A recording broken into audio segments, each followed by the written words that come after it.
Let's do virtual welcome. That's how I like to do virtual welcome. We're on Zoom. We can't hear. We can't necessarily speak. So let's do virtual welcome. That's right. That's right. So thank you so much, Kyle, for being here. And welcome again, everybody, to the second Menstrual Health Summit. And so what's going to be so unique about this conversation is Kyle is returning. He came right back to us because he's so passionate about these topics. So Kyle, I'm going to start right there with thank you for being here. I want to thank you so much for making it work. And just really start right there with telling us what really had you decide to come back, right? It's the second time around, and you've had 365 days to utilize your experience from last year's summit. So tell us more about what actions have you taken? What was last year like? What is happening? Yeah, so thank you, Zaakirah, and this Sanicle team for allowing me to be a part of your platform this Saturday. And so just to get right in and dig right into it, I was willfully ignorant. And I learned so much last year, just being a part of the entire event, being on the panel. I think I'll share a little bit more of this. I'm the only boy in my family, so I grew up around sisters and moms and aunts and grandmas and things. And so learning what I've learned yesterday and including some of the vulnerabilities that I've suffered along the way. We'll talk about that a little bit more as well. I just realized that, you know what, this is a platform that I think more men need to be a part of. And we want to stand beside you guys leading the way. So that's why I'm back and excited to be here. And I want to go right there. I'm not going to let anything slide. Anything you say, I hear you, and I'm going to make sure you don't skip on that. So we'll go right over to those vulnerabilities. Tell us more about those vulnerabilities. What did that look like, right? Because I'm menstruating. I don't know what you're talking about. So go ahead and tell us more about what that looks like. Yeah, it's again, it started yesterday with me realizing I was willfully ignorant as all things, period. And I think most men, if they're being honest, will admit that. And I think where a lot of the vulnerabilities is, as you heard me say earlier, I grew up in a family full of women. I consider myself to be a mama's boy, although I don't have the soft part, but I love my mom, right? And so just understanding that, I grew up with all these women that had these fluctuating uh, things that happened to them once a month that was beyond their control for the most part. In some cases, they couldn't understand what was really happening and could communicate with me effectively. And so I learned along the way and bumps and bruises. So there were times when my mother was especially mad or my sisters were especially difficult to deal with. As I grew up, there were relationships that I had. And honestly, as those relationships evolved, I made mistakes at certain times because there were certain things happening with my partners in the past that I just didn't understand and couldn't comprehend. And I was dealing with them in my state while they were fluctuating between others. And so it really opened my eyes last year to be a part of this panel, to learn and to hear what was going on and luteal phases and, all of this and all of the stuff that happens as a result of a period. It was just mind opening. I mean, it really, really was. I don't want to say mind blowing. It was mind opening. It really, really put some things in place for me. I love that. And for those of you who were not there last year, you definitely missed it. We were in person and had a ball. But of course, you can look at the replay on YouTube. You can search Sanicle official on YouTube and check out the replay. And so now let's talk professionally, right? You work at Builders and Backers, and you work with other women and those who menstruate. So what have you been able to kind of advocate for and implement at your workplace? Yeah. So let me be fair to builders and backers and let me take that hat off for a second. And that's number one. Number two, we're a remote company, so all of us work remotely. And three, I think builders and backers doesn't really have that issue because we're founded by two women, two very strong women, in Donna Harris and Kathleen Hell. So they do everything that they know to do to look out for everyone on the team, both women and men. But I will visit my time as workforce director here in Tulsa. And that was a time when I remember very specifically, we were moving offices. We were shifting from the east side of Tulsa to downtown on Fifth Street. And there was a lot of build outs that needed to happen. And amongst the build out was the bathrooms, right? And as the project manager at the time and overseeing the one stop, the whole nine, I didn't care what went in the bathroom. It's a bathroom, right? But what I vastly learned very quickly is that men's needs in the restroom and women's needs in the restroom are two completely different avenues. And so as I begin to learn and as I begin to work with build out, we made sure that we stocked the bathroom with the proper materials, those sanitary issues and materials. We made sure that we did that. We made sure that we designated certain areas so that women felt comfortable. And then I had a very strong deputy director at the time that was really helping to coalesce and bring and make the program very inclusive as it related to the workplace in our environment. So I'll draw on that experience again. Workforce, I had a little bit more control, but at that time, we really made sure that we, one, listened, right, and understood what the needs were, and then implemented those needs as we saw fit, not based on what I felt like was needed, but based on what on the women we were serving, based on what they needed. Absolutely. And just because you mentioned that a lot of these places are male dominated, right? And so we want to kind of pinpoint and talk to the men right now that are in business that have the option to make a change, right? So what, from a business standpoint, in the male dominated industry, what should male employers and employees do to prioritize menstrual health in the workplace? Yeah, number one, knock off your ego, right? Like you just said, it's a male dominant place. We tend to feel like we're the man, we're the lead, we're the head. Not in that area. So and the first place thing we need to do is knock off our ego. The second thing we need to do is open both our ears and listen to our female counterparts in terms of what they need, right?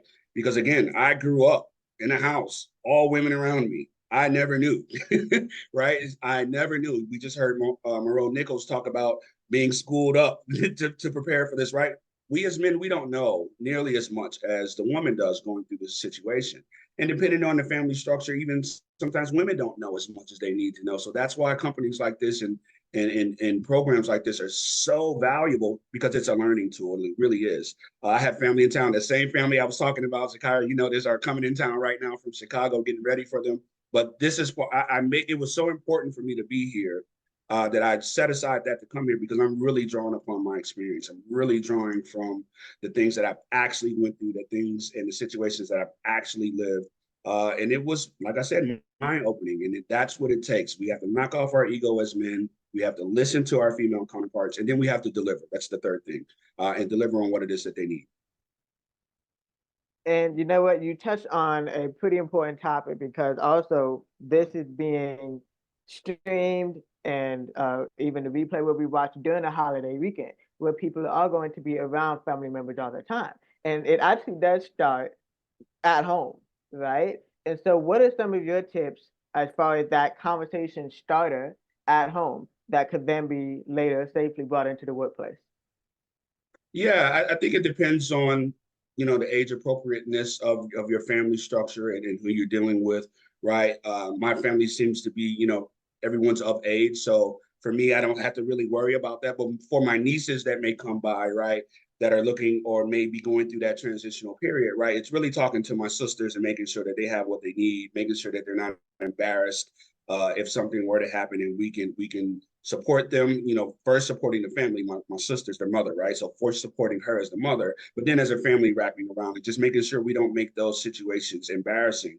I remember being a fifth grade, and a young lady in my classroom got her period, and no one in the class really knew what was going on. And I remember the young lady feeling very embarrassed about what was happening, right? And it's all a natural thing, but because we don't know, we're not really educated to the degree we probably need to and should be, sometimes those things can become embarrassing. So just making sure that we remove, right, the barriers of ignorance and embarrassment, so that our people and our loved ones and our friends are comfortable. And so my last major question, and then I'll open up to the chat. I'll take a look at the chat. If you have a question for Kyle, put it in the chat. But my final question is, we're thinking big on the HR policies, right? You mentioned the bathroom, you mentioned the conversation, you mentioned listening. But what other policies do you think could be implemented to improve mental health support in the workplaces so it's more equitable and inclusive? Yeah, I think that's a really good question. I think that's a question that I wish Monroe Nichols was still on the panel for, right? Because you can only do so much within the workplace, right? And depending on what that work environment is. But anything beyond that, then becomes a city ordinance, a state ordinance, and sometimes, depending on your situation, a federal ordinance, right? So it really starts with what you can control. So I encourage everyone that's on this call that's listening, start with where you are. right? Start with what you can control, right? Because if it was a perfect world, we wouldn't need this platform. We wouldn't be here now, right? But it takes all of us to make it a perfect world, right? In utopia, we're not having this conversation. In utopia, Sanicle is not needed because we're addressing the needs at scale, right? So I think it starts with really for us just controlling what we can control and communicating. And if we can control what we can control, us as men in the workspace, knock off our ego, right? Listen to what's being said and communicate and then execute. There we go. Listen and communicate. And I feel like I gotta say that again. Listen and communicate. Yeah, that's All the right. key. So before we wrap up, I see a question in the chat. How can I feel like I have the question I just asked? Policies. Yeah, I think I just asked the question. So great. Any one-liner that you can think of that you want both genders to take away from the conversation? Ooh, a one-liner that both genders can take away. I thought you was just going to sign it to one. I know. I think if it's a one-liner for both genders, then it's listen and communicate, right?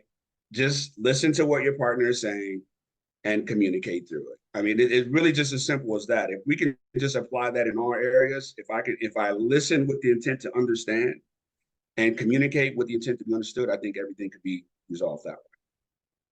There we go. Well, Kyle, thank you so much for your insights and your expertise, and thank you for your passion as well and your support. And we will continue to have this conversation. This is just the beginning, so definitely be sure to engage with Sanicle on social media and let us know your takeaways, let us know your favorite part. And Kyle, you didn't put your handles on your name, but where can people find you on social media? Yeah, I did not. But I'm very simple to find. I'm really usually not on social media. But if you do, it's under Smitty Kyle, SMITTYKAL. But usually I'm on the work front. So Kyle Smith on LinkedIn and Kyle at buildersandbackers.com for email. Thank you, Kyle. Thank you. And I just want to say again, go ahead and book me for next year as well. I will be here as long as you guys are having it. Thank you so much for including me.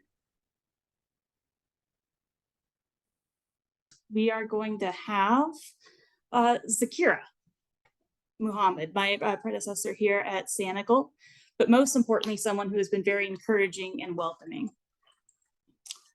Zaakirah Muhammad is a TEDx speaker, brand strategist, and author. Her journey started with her battling childhood eye cancer while later becoming a survivor and a PCOS warrior. She has over a decade of professional experience as a branding specialist, empowering women to step outside their comfort zone, confidently telling their stories and challenge themselves. In addition, she is also a published author of Seeing Life Through a Different Lens, which delves into the importance of being true to oneself and finding one's purpose. She has been featured in podcasts and summits where she shares her insights and experiences in the field of branding and marketing. Thank you, Ms. Al. Superwoman syndrome. It's been around for generations, despite officially being coined in 1984. Since the era of slavery, we, women-identified humans, have had to keep everything to ourselves. The NIH reports the Superwoman syndrome and mentions the societal pressure around women in all aspects of life, career, family, personal life. And so this phenomenon just so happens to be accompanied by feelings of guilt, fatigue, and burnout. The report then states the need for women to utilize self-care and realistic expectations of themselves to avoid the negative consequences of fulfilling unfulfilling expectations. And it also suggests that society should work together toward promoting a more balanced and equitable distribution of responsibility between men and women. My name is Zaakirah Muhammad, and I am a PCOS warrior, polycystic ovarian syndrome. It is one of the most common endocrine and metabolic disorders in premenopausal women, according to NIH. But let's rewind a little bit. I'm gonna tell you a little bit about my story. Similar to Miss Deepa, who we heard earlier in the session, I was diagnosed at the age of 8, sought a second opinion at the age of 16, and a third opinion at the age of 30. PCOS affects 1 in 10 women globally, and bring symptoms such as, but not limited to, irregular periods, phantom periods, weight gain, weight loss, deep voice, lots of hair, lots of acne, or nothing at all. All these symptoms not only impacted me physically, but it also takes an emotional, mental toll. My irregular cycle can contribute to insomnia and fatigue and severe cramps and even heavy bleeding. My PCOS journey led me right here on this virtual stage to share my story because I know that there are so many women out there who still don't have allies in their workplace. Now, how can we change that? How can we start to implement policies that support menstrual health in the workplace? Here are 4 or 5, depending on how you want to count it, tips to keep in mind. 1, each company should develop clear guidelines. Just like we have standards of operations and a policy handbook as soon as we enter a job, it needs to be put in to have menstrual health policies. This is adequate for ensuring that there's easily accessible and easy to understand tools for all employees, for both genders. This does include accommodation, flexibility of working from home, or just assuring that there will be privacy protected and there won't be any discrimination. The next thing is to take the time to educate and train the staff and employees. Have training sessions where those who are menstruating can actually take the time to educate HR professionals and vice versa. But the theme should be focused on empathy, understanding, and being accommodated. The policy should be reviewed and adapted. Let's say you're already at that phase where you're like, I already have a wellness benefits offer. Why do I need to change it? Because every menstrual cycle is very different. Every woman that comes into the company that bleeds is very different.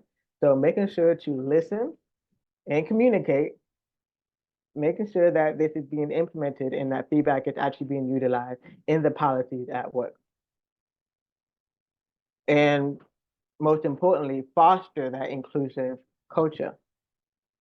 Just like we mentioned earlier, it got to start with the bathroom. It's got to start with the environment. It's got to start with knowing that someone has that one person that they can talk to when it is that time of the month. And it's also important to continue to reiterate offering those diverse accommodations. Technology companies such as Nuvento, which is based in New Jersey, they have implemented the health policy leave, allowing employees up to 12 days of paid leave in a year, specifically for menstrual health. Another example is Chani, a Los Angeles-based astrology app that offers unlimited paid leave for the menstrual cycle. And there's no cap on when you can request that time off. These examples have definitely shown and proven to improve the productivity and the well-being of employees and the well-being at the workplace. And then these examples highlight how accommodations can be practical and impactful, contributing to a more inclusive and productive workplace. I remember the first day I had my period. I was with my childhood best friend, and suddenly there was blood everywhere. I was lucky because my mom was home and I could run to her for help. It was a simple announcement because my mom took the time to educate me on what's going to happen to my body at some point.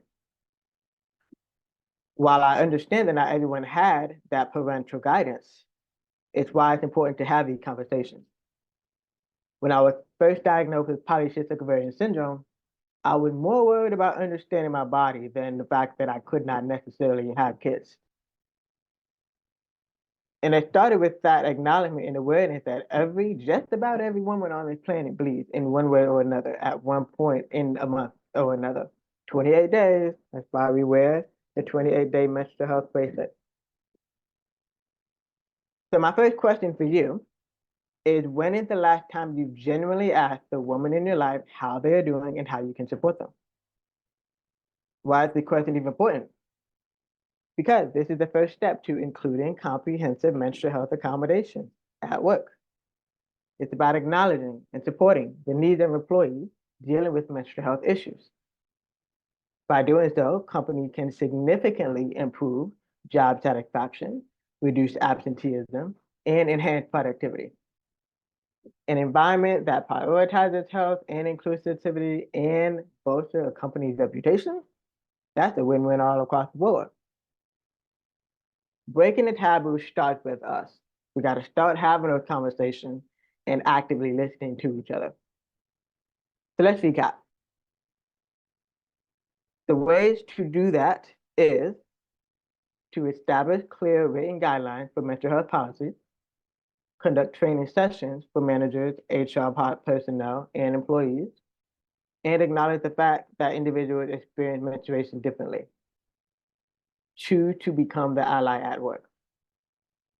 And if you stick around to the end of this session, you'll see a couple of videos, such as educating yourself by purchasing the Period Pack for book written by the genius Chase Inebedion, and by looking to join a private community such as Sanicle's upcoming community, and even exploring more about the community partnership that has been created with Pangea.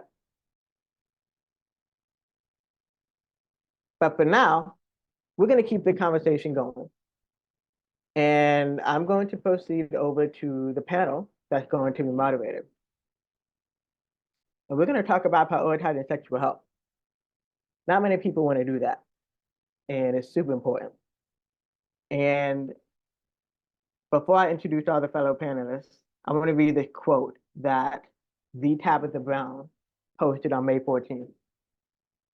She said, "Women be out here experiencing periods, yeast infection, ovulation, cramps, pregnancy, fibroids, infertility, childbirth, stillbirth, postpartum, perimenopause, menopause, etc., all in the same year, and sometimes in the same month or day, and still be showing up in life."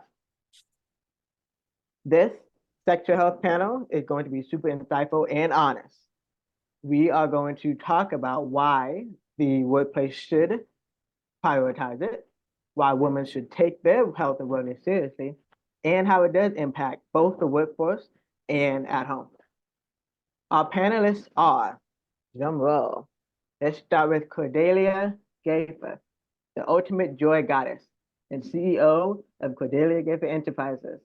She guides women on a transformative journey to intimacy with allowing them to normalize great sex. The result is shedding trauma and releasing negative experiences that have kept women playing small. And next, we're going to pull up Funmi, founder of Red Connect NG.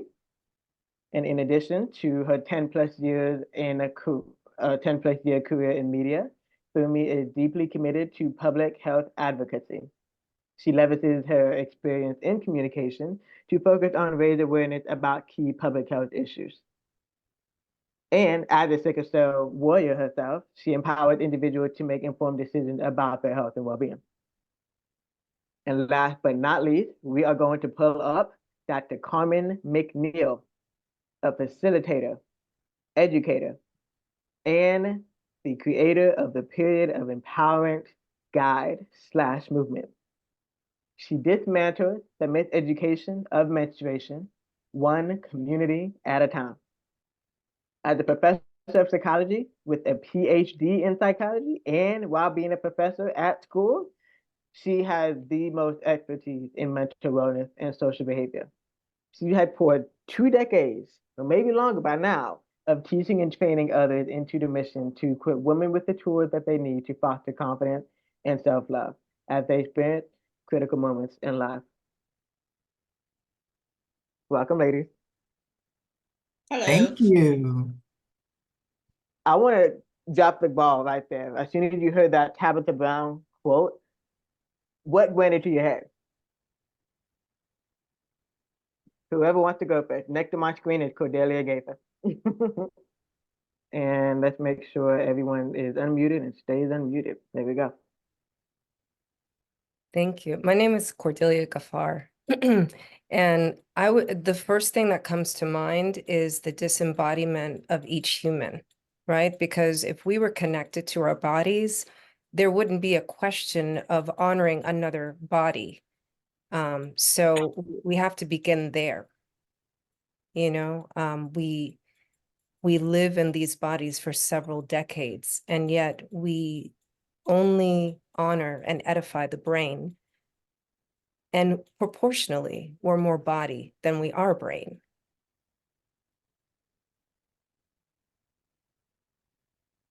That's the mic drop out there. Like I feel like she said everything that anyone else wanted to say. Dr. Carmen, you want to add to that? Absolutely. Thank you. I think what couple things that come to mind for me, and one is just the pervasiveness of the issues that you mentioned in the Tabitha Brown quote: cramps, pregnancy, fibroids, infertility, menopause, all of that. They're so pervasive, and how much they are part of our everyday lives. And so it really is a social injustice, feeling the need to have to leave these experiences at the door when you go to work. And so when we think about, social injustice, it can take many, many forms, including prejudgment, AKA prejudice, and bias in social interactions. And work is a social place. And these social injustices, are really structural issues that are deeply embedded into societal norms. And so when we're talking about equity in the workplace, what we're talking about is that all employees receive the specific resources that they need to be productive in their jobs according to their unique needs. And so this is, some of the things that comes to mind from that Tabitha Brown quote. I'll pass it on over to Sister Funmi. I would say it just stresses the point that you can't leave your personality at home when you go to work. Personality and professionalism work hand in hand. So I'm going to come to work with my period pain, my backache, my PCOS. I have PCOS as well, so I clearly understand how it is. I'm going to come to work with my mood swings. I'm going to come to work with aching breasts for breastfeeding a child, or for my pains of a recent miscarriage, and still get the work done. And I just might not have a placard in front of my face that says, this is what I'm going through, but this is what I'm going through. And the workplace should be aware of these things, hence this conversation. So she's just clearly emphasizing that we carry stuff. Where I'm from, there's a proverb that says that in book, it means that what clothes cover is a lot. And that's what she's just saying. We cover up a lot with our clothes, but we still carry those stuff, and we still carry day by day. Every time someone finishes, let's just go ahead and snap, because it's going to be too powerful. All right, I'm going to head back over to Dr. Carmen. And, you are a professor. You are at school. You do work as well as, do all the amazing things you do. But what are some of the challenges you've seen organizations face when it comes to integrating sexual health discussions in the workplace? Yes, well, there are quite a few challenges. And so I think I'll just mention a couple of them, So the big one, probably the primary challenge, is stigma around sexual health, stigma around the female body, sensitivities around this. And so, sexual health is often considered this sort of private, sensitive topic, leading to a lot of discomfort and stigma around discussions about it in the workplace. And then part of the problem with the stigma is the ignorance, meaning just lack of information, right? Not knowing basic bodily processes. It's amazing to me when I give lectures about this, in terms of how much people who menstruate do not know about their bodies, and how much people who do not menstruate do not know about the menstrual cycle. So that's one of the issues. And a couple of solutions to that is we have to normalize these conversations. We have to promote open, respectful dialogue through awareness, educational workshops, like some of the workshops that I facilitate, and helping people really have body positivity and understanding how the menstrual cycle is really just a guide for a self-care. Leadership support, like you mentioned earlier, Zaakirah, really ensuring that leaders and managers openly support and participate in initiatives. And then the inclusive language, Michelle mentioned that earlier. being very, very mindful of how we are talking about this. Notice I'm saying people who menstruate and people who don't. I mean, that's very, very inclusive in terms of this particular experience. Another challenge is, like I mentioned, the lack of awareness and education. Employees and management might lack the knowledge about these issues, don't know how to address misconceptions, and so there's not enough support. There could also be employee resistance, because of that stigma, because of the ignorance. Some employees might resist or be indifferent to sexual health discussions, viewing them as irrelevant or intrusive. And the solution to that is really about involving employees in the planning and implementation of those initiatives and the policies so they can see how it meets the needs of the menstruating workforce. There are 1.8 billion people on the planet who are menstruating, so a portion of that is a huge part of the workforce, but then it also benefits the company as well, like some of the benefits you've talked about already. So those are just some of the challenges when it comes to integrating discussions into workplace culture. So now I'm moving this question over to Cordelia. And speaking of employee resistance, what are some of the common misconceptions in the sexual health workplace, and how can we debunk them? Yeah, I would have to just really piggyback off of what Dr. Carmen was saying. I believe that we need to detoxify the conversation around sexuality in the workplace. I mean, let's just be honest. It's not funny to be sarcastic or to make jokes about objectifying women. And that is so commonplace and so widely accepted. And I would say, let's begin with education. I agree. And I will give you some resources. There's a book that was written by Dr. Christine Northrup, probably it's been about 2 decades, Women's Wisdom, Women's Bodies, or Women's Bodies, Women's Wisdom. The first part is, and I'm just going to read you some of these titles. I think this first part should be required reading for all leadership, and this will help in educating women as well. The Patriarchal Myth, The Origin of Mind, Body, Spirit, Emotion Split. Yeah, there's no such thing. We're fully integrated whole humans. And then the second chapter is Feminine Intelligence and a New Mode of Healing, which again talks about the beauty and the nuances and the wisdom that comes forth in the different cycles of different parts of the menstrual cycle. And then inner guidance and the female energy system, right? So personally, what I experienced when I was a CFO at a tech company, and a lot of the discussion today has been around male-dominated industries, is although, right, I was out on maternity leave, and in this case, it was with my first child, and the company policy was 8 weeks. On the 6th week, for some reason, I got a call. Are you going to ever come back to work? And I said, the agreement is that I'll be there after 8 weeks. I'll see you then.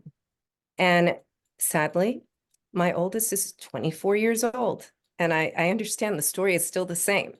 And so I don't think we need more policing of women. I think we need less policies and more education of what it is to be a human, and look at the way we are being at home with our female relatives, because you can't be different when you show up at work.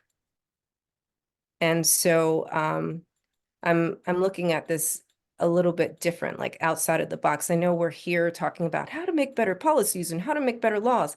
Yeah, so that's been working super well. And since it's working so well, I say just throw them out and let's just go back to being fully embodied and get rid of the old colonized, imperialistic, misogynistic slavery mindset that we have, you know, because our corporations are the extension of slavery, right? That most people don't understand or recognize that there were corporations that were benefiting from slavery. So let's just bring that conversation to the light.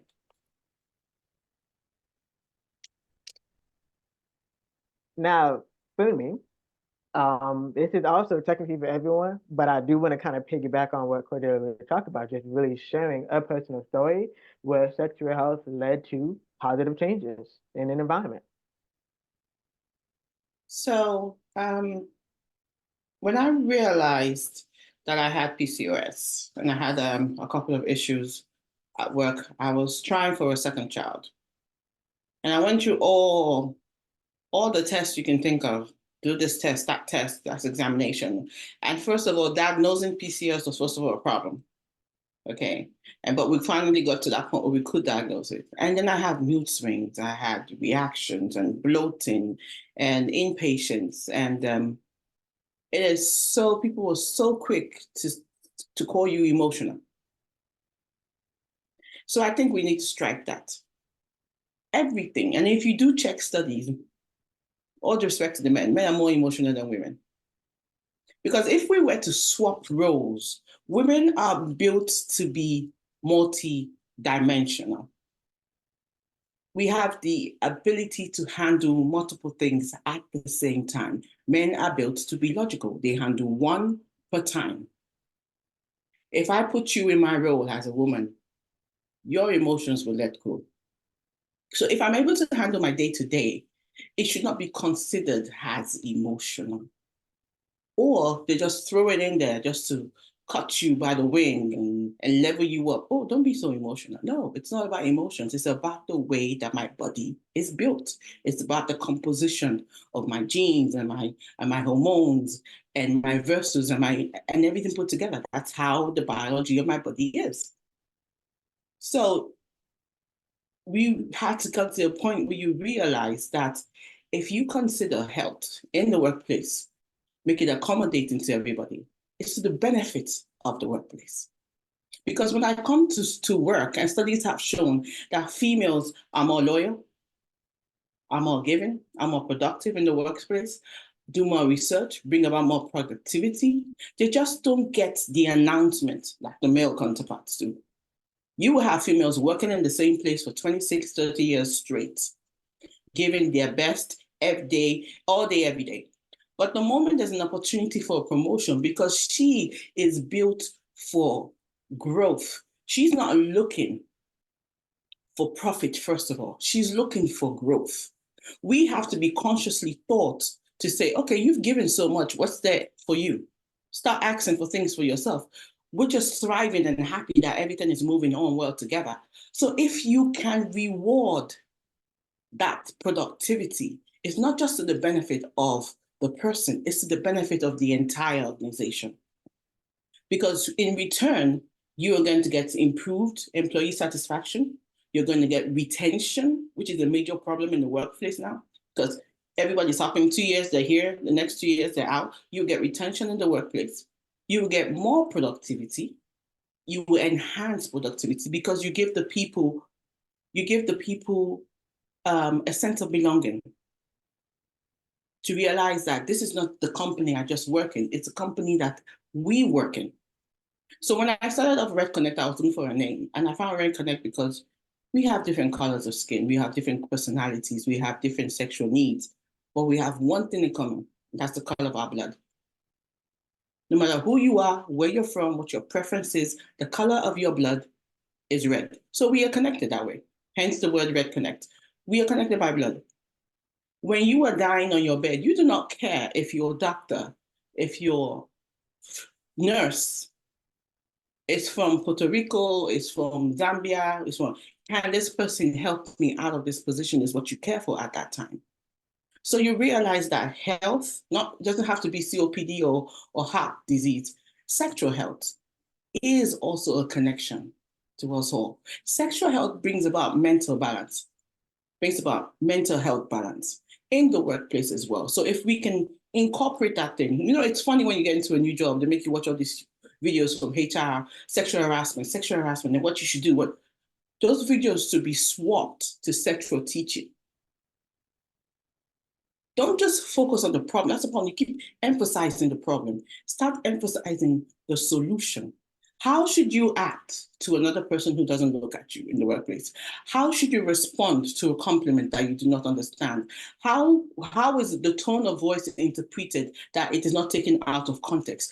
How are mood swings handled in the workplace? Do we have a venting room? Do we have a meditation room? Do we have a quiet room that people can take a moment or two and just be? Do we have a pain room where the pain might not be physical? It just might be you need a moment to scream and just go in there and come out. Do we have those things to accommodate people? But we have HR policies, and when you make a mistake, everybody brings out the big book of judgment against you. But we need to turn those policies now into teaching because the benefits are enormous.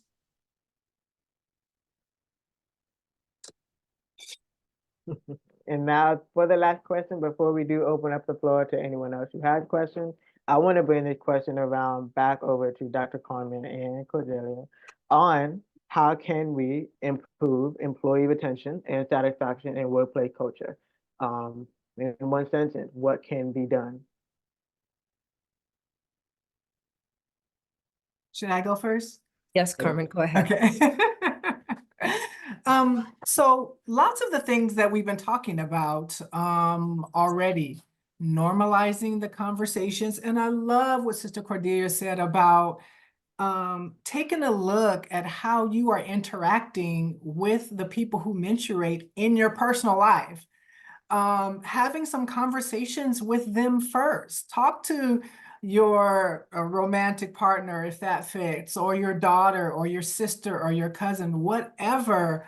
Have those conversations about their experiences, because many people who don't menstruate have no clue about what those experiences are and all the things we're holding, like in the Tabitha Brown quote, like they're oblivious. They really, really have no clue. I'm not saying all, but I'm saying a lot do not really understand the magnitude of what it is that we're holding. Again, training the leadership team at work, training the leadership team, the management team, everybody needs to be on board. And then perhaps even having as a part of your wellness program, you know, at work, your corporate wellness program, bringing in workshops like I have one entitled Rock with Your Menstrual Rhythm that is for everybody. It is inclusive so that everybody understands the 4 phases of the cycle. It's more than you're just bleeding or you're not. There's more than that going on.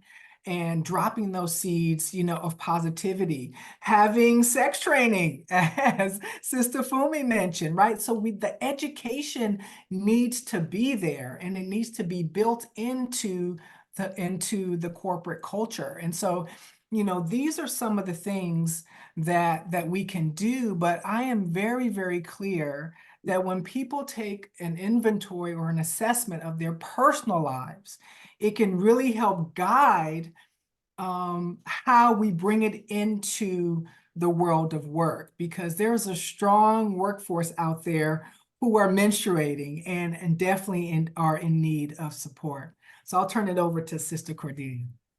Thank you, Dr. Carmen. You know, I resonate also with your point about wellness. Like if there is a policy to look at, it would be the wellness policies that companies offer. I love Funmi's idea about the wellness room extending to a pain room, right? Yeah, sometimes we just need to scream or throw things. So instead of having to go to a place where you throw axes, what if we had that at work? How cool would that be? And the other thing is we're talking a lot about sexual education. One thing that we overstep in that is consent education, right? So I talk a lot about sexuality and what is multi-orgasmic living. It is about respect and consent. And consent is more than yes and no. It is understanding the requirements. It's being clear on the limits of an individual and reconfirming that those limits are not being overstepped, being an advocate for what it is that you require, and being empowered to advocate for what it is that you require. And so I think we need to, again, instead of talking about the problem, right? Let's be solution oriented. You know, that is when I talk about feminine intelligence, we're solution creators, right? We're not solution seekers. We are the creators of that because we all understand here that women are multidimensional. And so and of course the leadership team needs to be really well versed on consent. So that's one of the trainings that I offer. I'll go back to the first thing I said about personality and professionalism. So I'll talk to the worker now. Bring your personality to work. When accompanied with the respect, the feelings, the regards that you have for the women in your life. Bring them in your mind to work. So that gives you extra work to do. So when you're at home, pay attention to how the females in your life feel when they're on their menstrual period. Menstrual period isn't just the outflow of blood. Some people have diarrhea. Some people have GI upset. Some people cannot eat certain foods. Some people cannot move. Some people get hospitalized. Just because you might have a strong woman at home doesn't mean that everybody walking around is strong. So bring a bit of your home to work. And also bring some kindness. Be kind.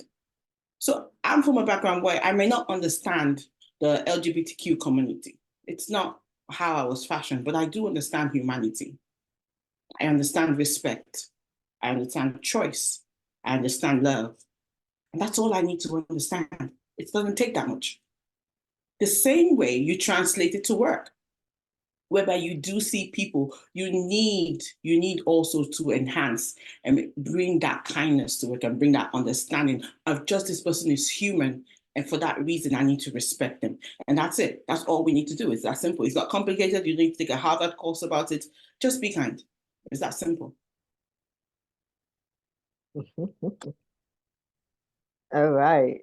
Thank you for the amazing, powerful conversation. And then I'm going to read out loud the question. I think this is a question directly for Funmi, and then we'll be wrapping up.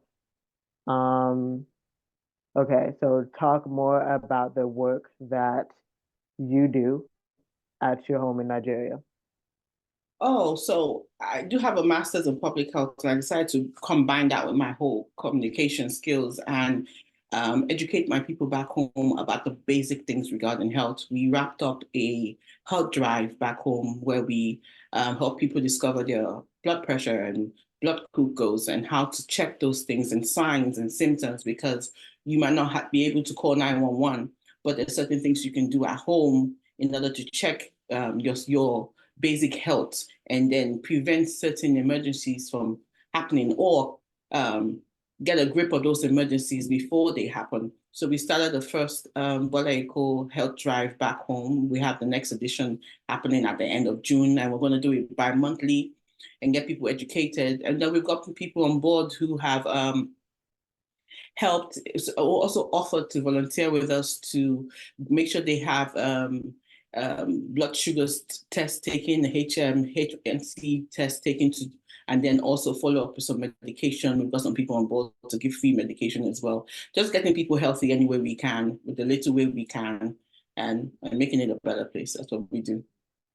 Right. And yes, menstrual health is part of it as well. It's on the list of the things that we will be championing. We do 3 months of the high blood pressure.